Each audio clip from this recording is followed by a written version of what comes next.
On all sides, the land is encompassed by the sea. Off the coast, there exists another world, another environment. To the air-breathing creatures of the land, it is a strange world that is rarely entered, although from the dawn of history, man has used the sea as a rich hunting ground. And he has become proficient in the transport of his civilization from one continental island to another.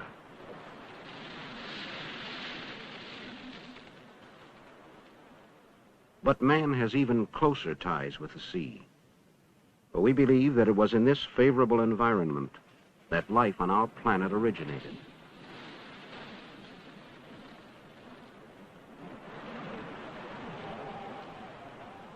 Covering 3/4 of the Earth's surface, the vast mass of the sea continues to make life possible, for it is the source of all our water. And it controls the climate, making the Earth habitable. Soaking up energy from the sun, stirred by the moon and by the winds, the sea is the most powerful force on Earth.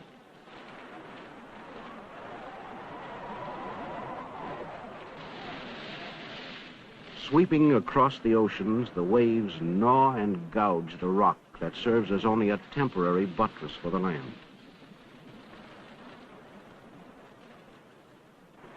Constantly, it etches new designs in the stone. A continual story of erosion.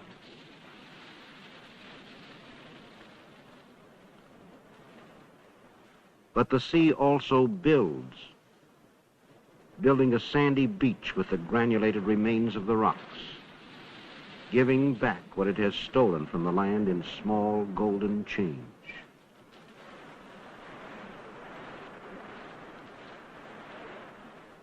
On these sandy beaches, there are few animals, for there is nothing solid for them to hold on to when the waves come sweeping in.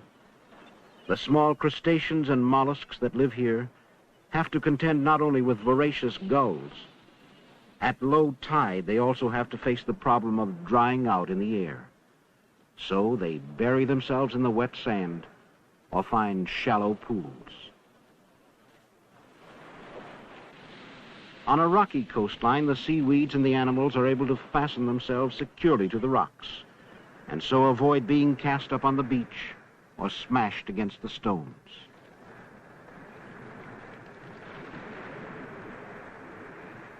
In the pockets of water left by the retreating tide, there is gathered a rich variety of animal life. Brilliant red sponges, beautiful sea anemones. In these quiet tidal pools, crabs and starfish find havens until the sea returns. In the meanwhile, their normal pattern of life continues. The anemone's flower-like beauty is deceptive. A nereid worm caught in the tentacles is injected with poison before being dragged down into the animal's sac-like body. But there are some creatures of the intertidal zone that can withstand exposure to the air. The clams, barnacles, and limpets that cover the rocks use their shells to prevent their body water from evaporating. And they anchor themselves tightly to the rock so that the rushing tide cannot pry them loose.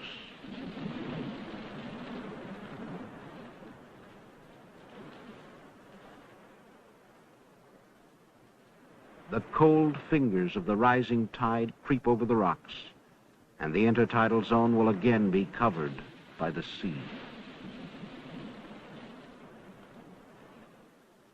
Living permanently beneath the surface are creatures that do not have to contend with the hazards of tides and surf. Sitting quietly on the seafloor live the bottom-dwelling creatures. Looking more like plants than animals, the sponges lead completely sedentary lives. They feed by simply pumping food-laden water in and out of their hollow bodies. In a large colony of coral polyps, flower worms have made a home. In the shallow coastal seas, the water is like a rich soup, full of microscopic plants and animals. The worms have only to stretch out their hairy gills to capture the minute food particles from the water. When danger threatens, the worms quickly retreat into their tubes. Barnacles feed in a similar way. They've been described as animals that lie on their backs and kick their food into their mouths with their feet.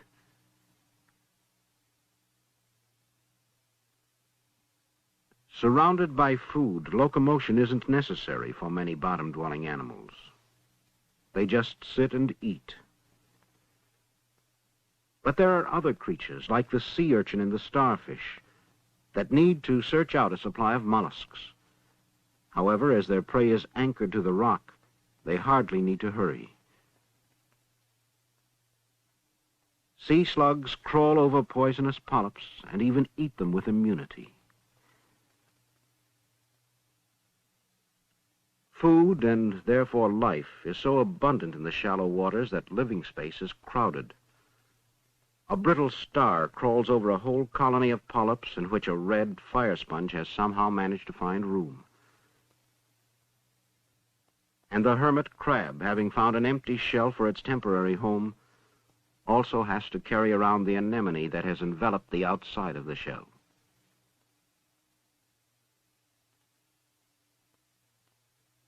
There are some specialized mollusks that propel themselves rapidly over the seafloor. They strain the water of food in one area, then move off to a new location. But most of these bottom-dwelling animals are very conservative in their movements. And when a sea urchin is pursued by a helmet conch, the strange chase has all the qualities of a nightmare. Swinging from side to side, the huge mollusk inches forward on its muscular foot. Oblivious to the sharp spines, the giant snail rears over its victim. It will soon cut its way through the shell and get at the urchin's soft inner body.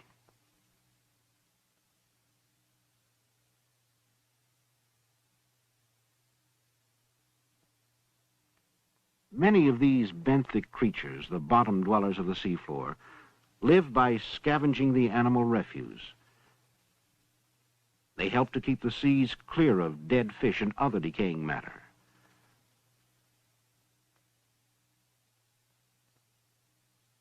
Living in rock crannies, the octopus feeds on the crabs and leaves their remains outside its den to be eaten by other scavengers. The vicious-looking moray eel also lives in rock crevices. With its savage jaws and a mottled skin for camouflage, the moray is a dangerous adversary.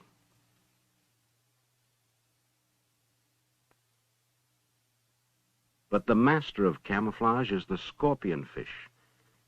It walks about the seafloor on its pectoral fins, then settles down to wait. Small fishes mistake the tags and tatters of its skin as something edible. Mistakes of this sort are usually paid for with one's life. All these benthic animals that live and die on the bottom have one thing in common.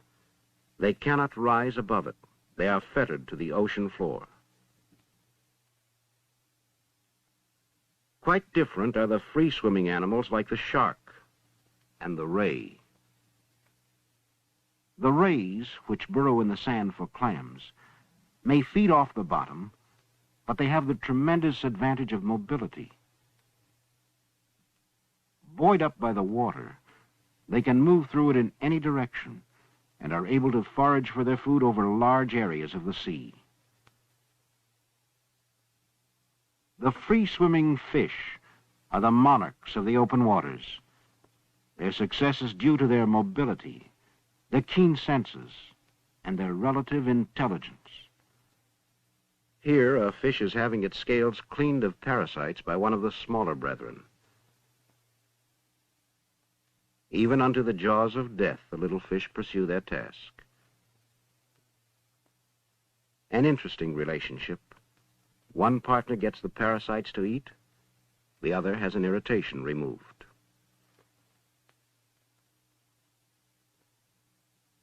Some fishes browse on the algal plants that grow like a furry slime on the rocks.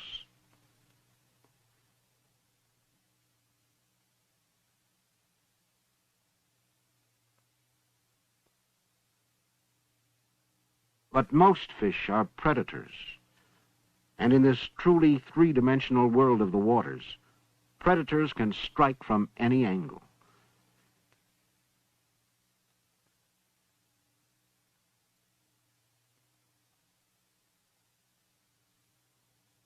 However, there are some inhabitants of the open waters that are well equipped for a defensive existence. At the approach of danger, the spiny puffer inflates itself, its erect quills a formidable deterrent to potential aggressors. Though not so well endowed, the tiny boxer shrimp can nevertheless fend off large fish with its warlike display. But most creatures of the sea usually find a crack in the rocks or bury themselves in the sand when not actively engaged in the search for food.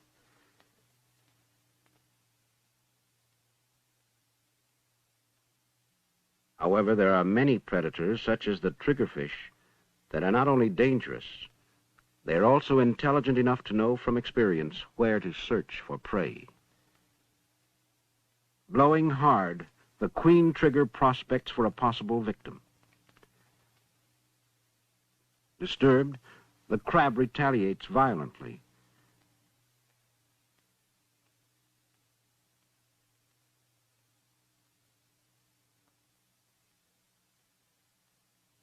Being careful to evade the powerful claws, the trigger will try to bite off the crab's protruding eyes or sever an arm in her strong jaws.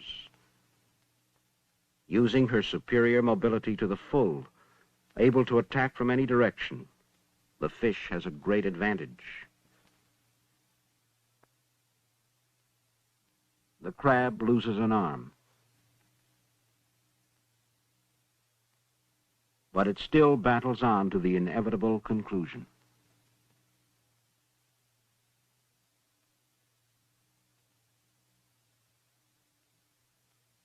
But there is a beauty in the sea as well as violent death. A school of graceful squid hover in the water, holding their tentacles so tightly together that they look more like slender beaks. These squid and the beautiful marine jellyfish are really living fossils. Swimming by rhythmic contractions of their cup-shaped bells, their ancestors lived and thrived in the warm seas of the Precambrian age, 600 million years ago. 200 million years later, large squid-like creatures dominated the seas. Even today, there are squid that are 50 feet long, giants that battle the predatory sperm whales half a mile beneath the ocean surface. Originally creatures of the land, the whales invaded the sea some 70 million years ago. With their bodies better supported by the water, they developed into a massive size. Blue whales, 100 feet long and weighing 150 tons, are the most gigantic creatures that have ever lived. The dolphins, members of the whale family, are intelligent social creatures. They communicate with each other by squeaks and have complicated brains comparable to man's. All these mammals of the sea, whether whales or seals, are true warm-blooded creatures that breathe air and bear their young alive. The world of the sea is an environment that is inextricably linked with the creatures of the land. But although man has traveled its surface and suffered the ravages of its storms for centuries, Fear of the unknown and fear of terrible sea monsters severely discouraged active exploration. Only in comparatively recent times has man started to scientifically explore the sea. Oceanographers and marine biologists, the scientists of the sea, chart the oceanic rivers, the currents, and study the ocean floor and the plant and animal populations. By sending sampling bottles to various depths, they can analyze the water for salt content and nutrients.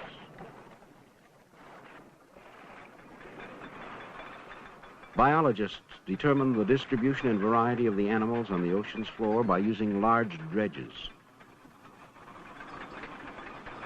Sweeping across the bottom, they scoop up samples of the life that exists in the deeper waters. But these dredging operations, however useful, are really only a primitive fumbling in the dark. To appreciate the problems of deep-sea research, one must know something of the geography of the sea. Around the coasts, the sea is relatively shallow.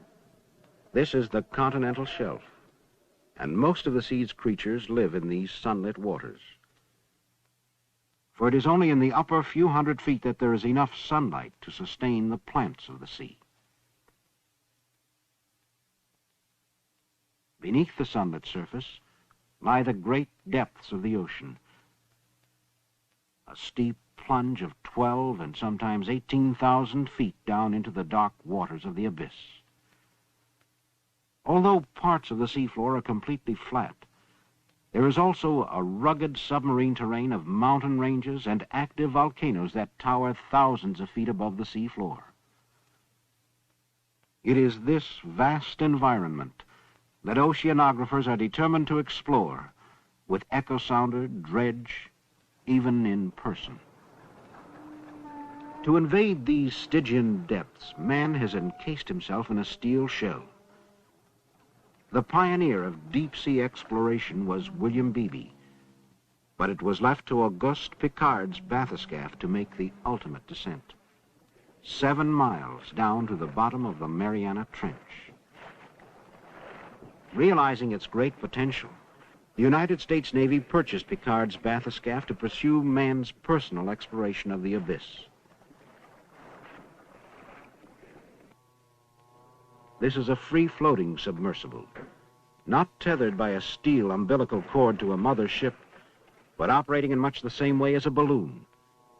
It uses gasoline for buoyancy and steel shot for ballast. The 2-man crew work in a steel sphere that is attached to the underneath of the float.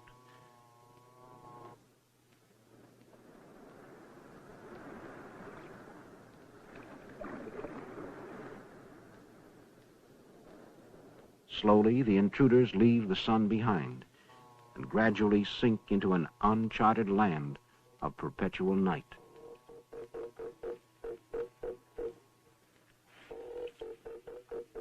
The sea has been called a silent world, but special microphones have now been used to record the weird animal noises that can be heard underwater.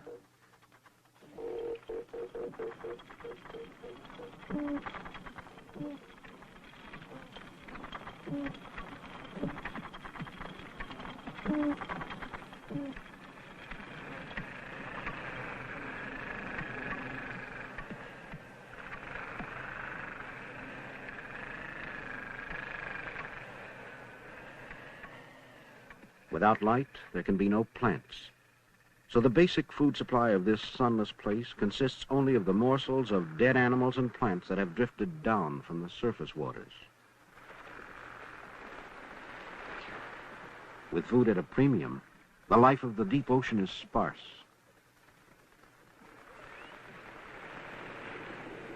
In this dark void live the strange creatures of the abyss.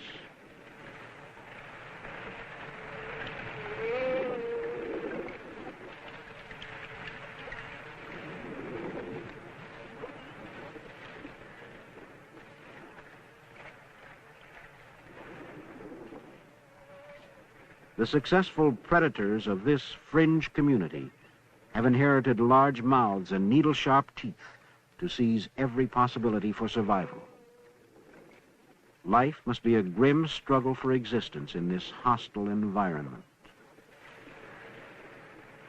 Although their appearance is frightful, the creatures of the abyss are small, only a few inches in length, perhaps because of the scarcity of food.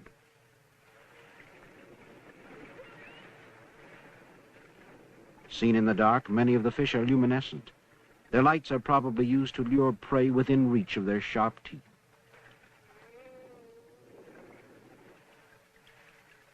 Even in the depths of the ocean, the sea is not still, for there are changes in density that cause an upwelling of the bottom waters. As the water rises to the surface, it carries with it the valuable minerals that have settled on the ocean floor. These minerals are the essential nutrients for the plants of the ocean, the phytoplankton. These minute plants drift about with the currents and are so small that they can only be seen through a microscope. But the diatoms, single cells only 1/1000th of an inch in diameter, are nevertheless the basic food supply of the sea. On these tiny plants feed the zooplankton, minute animals like the copepod. The zooplankton consists of a myriad of microscopic animals, tiny squid, the larvae of sea urchins and crabs, a whole world of small animals. And all of them feed on the diatoms and each other.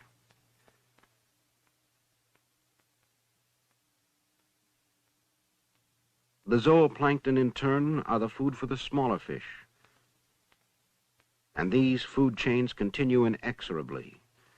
For in the sea, virtually every free-swimming animal lives off a creature smaller than itself. Although most fishes go after their prey with lightning speed, some use deception and patient guile to hunt their prey. Hanging vertically to mimic the nearby finger sponges, the trumpetfish drifts slowly towards its victim.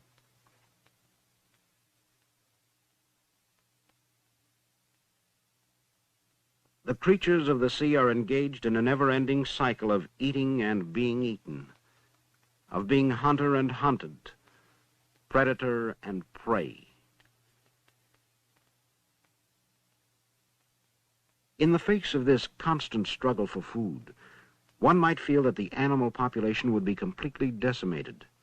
That is, until one realizes the massive scale of reproduction in the sea. A herring may lay 1 million eggs at a time, a codfish 5 million. Of the thick clusters of eggs that are spawned, only very few will not be eaten, but enough will survive to preserve the species intact. Birth and death are sometimes intertwined.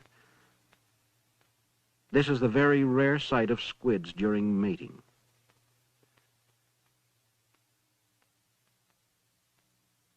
The climax results in the parent's death, and their bodies litter the sea floor.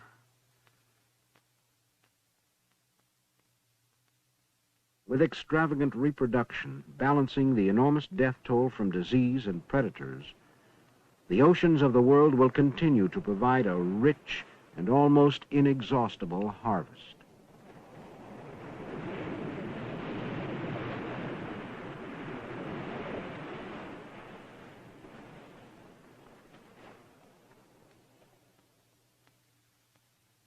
This world of the sea, referred to by the ecologists as the marine biome, this rich and varied community of interdependent plants and animals, is also a world of great natural beauty. But the beauty of nature cannot be based on sentiment. Animals have essential needs which must be fulfilled if they are to survive. The graceful stalking of a crab is in itself a drama that has a certain grim beauty.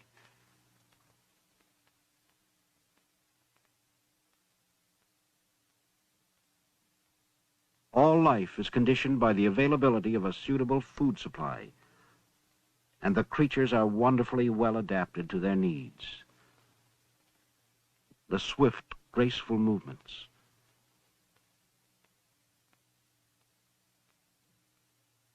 the keen eyesight, the highly evolved nervous system.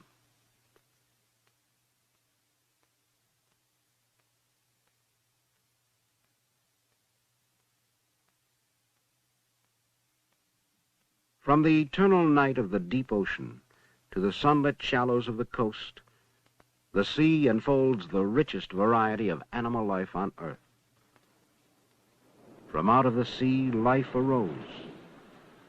Because of the sea, the climate on Earth is bearable. The sea dominates the past and the present, and it is the sea that will control the future of all life on Earth.